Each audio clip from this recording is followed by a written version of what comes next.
দুটি বাস সংগঠন এবং শ্রমিক সংগঠনের যৌথ আলোচনা সভায় এই সিদ্ধান্তে আমরা উপনীত হয়েছি যে সামনে দুর্গাপুজো, এই সময় জনসাধারণের যাতে অসুবিধা না হয় এই কথা মাথায় রেখে এবং বিভিন্ন স্কুলের ছাত্রছাত্রী এবং যারা পরিচারিকার কাজ করেন বিভিন্ন প্রান্ত থেকে আসেন দুর্গাপুর শহরতলিতে, তাদের কথা মাথায় রেখে আমরা এই আন্দোলন সাময়িকভাবে স্থগিত রাখছি এবং প্রশাসনের কাছে আমরা এই বার্তাও দিয়ে এসেছি যে দুর্গাপুজো মিটলেই যদি প্রশাসনিক স্তরে এই বেআইনি অটো টোটোর বিরুদ্ধে যদি কোনো সদর্থক ভূমিকা না নেওয়া হয়, সেখানে আমরা আরটিও প্রদত্ত যে পারমিট, সেই পারমিট আমরা সারেন্ডার করা ছাড়া আমাদের আর কোনো রাস্তা নেই।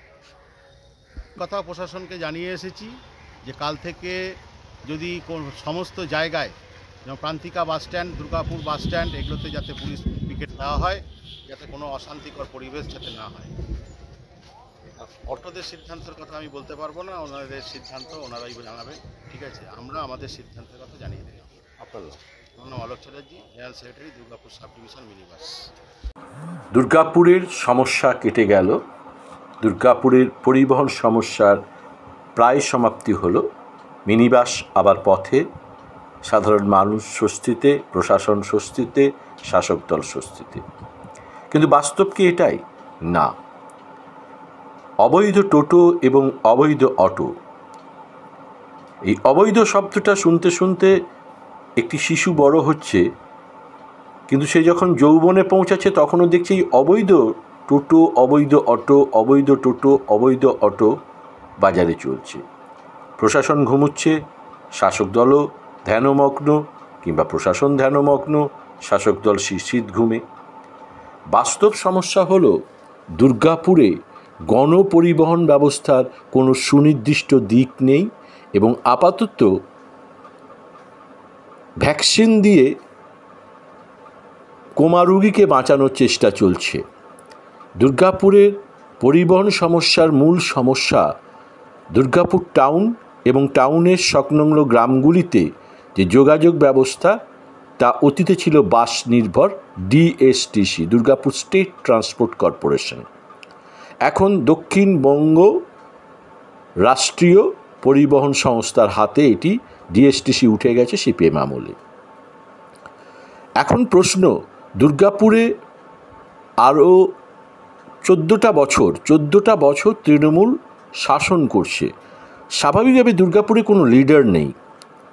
দুর্গাপুর লিডারহীন শাসক দলের ক্ষেত্রে অভিভাবক আছে, তারা আসেন হাসেন, অরাজনৈতিক গুরু আছে, তিনি নাকি এখন নয়া রূপকার, কিন্তু দুর্গাপুরের লিডার নেই। দুর্গাপুরের সবচেয়ে বড় সমস্যা পরিবহন সমস্যা। এখন সেই পরিবহন সমস্যা অটো টোটো মিটিয়ে দিচ্ছে, কিন্তু যার খেসারত দিতে হচ্ছে যাত্রীদের, চড়া ভাড়া গুনতে হচ্ছে। মিনিবাস, যে মিনিবাস সিপিএমের আমলে চরচর করে বেড়েছিল, তার কোনো নির্দিষ্ট ভাড়া তালিকা নেই, অর্থাৎ কত কিলোমিটারে কত ভাড়া সেটা নেই, যে যেমন পারে মন গড়া ভাড়া নেয়। এটা অভিযোগ কতটা বাস্তব তা যাত্রীরা জানেন। অটো টোটো রিজার্ভ ছাড়া চলে না। অটো একটা রুটে বার করে নিয়ে সে রুটে তাকে আর দেখা যায় না, এটা বাস্তব সত্য।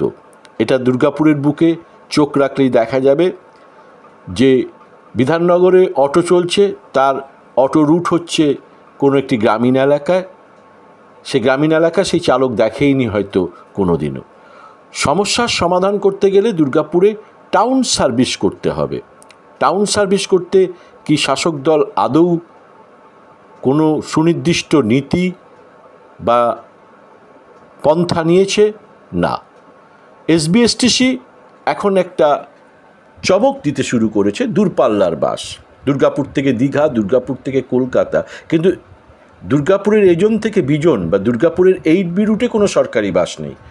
তাহলে অমন সংস্থার চেয়ারম্যান যখন দুর্গাপুরে আসেন, দুর্গাপুরের মানুষ মুখ ঘুরিয়ে নেবে না তো কী করবে? অর্থাৎ তৃণমূলের দিকে কোনো ভোট নেই। কেন নেই? নগর নিগম ভোট করাতে পারে না তৃণমূল। কেন করাতে পারে না?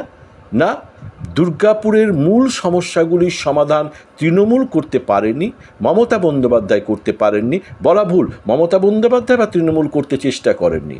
টাউন সার্ভিস বর্ধমানে আছে, কলকাতায় আছে, কিন্তু দুর্গাপুরে কোনো টাউন সার্ভিস আজকে 14 বছরে তৃণমূল গড়ে তুলতে পারেনি। শুধু অপরের দিকে আঙুল তুললে চলবে না, আঙুল একটা যখন অপরের দিকে তোলা হয় তখন বাকি আঙুলগুলো নিজের দিকেই থাকে। অর্থাৎ যে ব্যর্থতা তৃণমূলের, সেই ব্যর্থতা হলো কোনো বাস পরিবহন ব্যবস্থা দুর্গাপুরে তৃণমূল সরকার এবং রাজ্য সরকারের প্রশাসন ব্যবস্থা করে তুলতে পারেনি। কারণ কি? কারণ সংস্থা, যে সরকারি সংস্থা পরিবহন সংস্থা রয়েছে, তারা আদৌ দুর্গাপুরের পরিবহন সমস্যা মেটাতে রাজি নয়। যদি রাজি থাকতো, দুর্গাপুর থেকে কলকাতা কত বাস চলে সেটা মাথা ব্যথা না করলেই চলবে।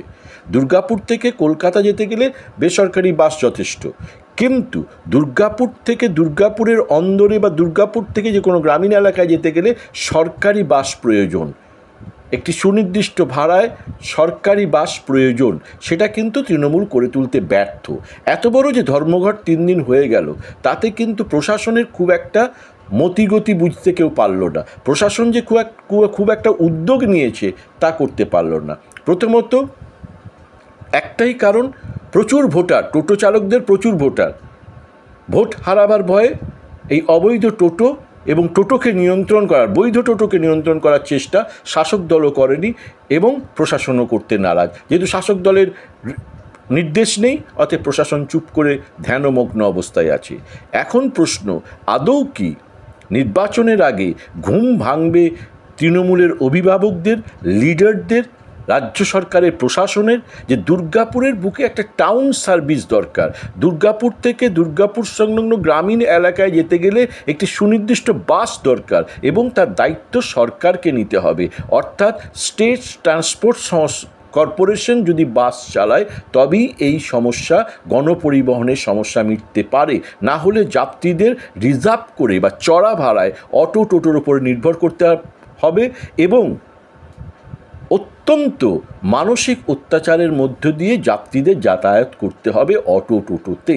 এটাই কিন্তু লেখা রয়ে গেল এই 3 দিনের ধর্মঘটের পরে।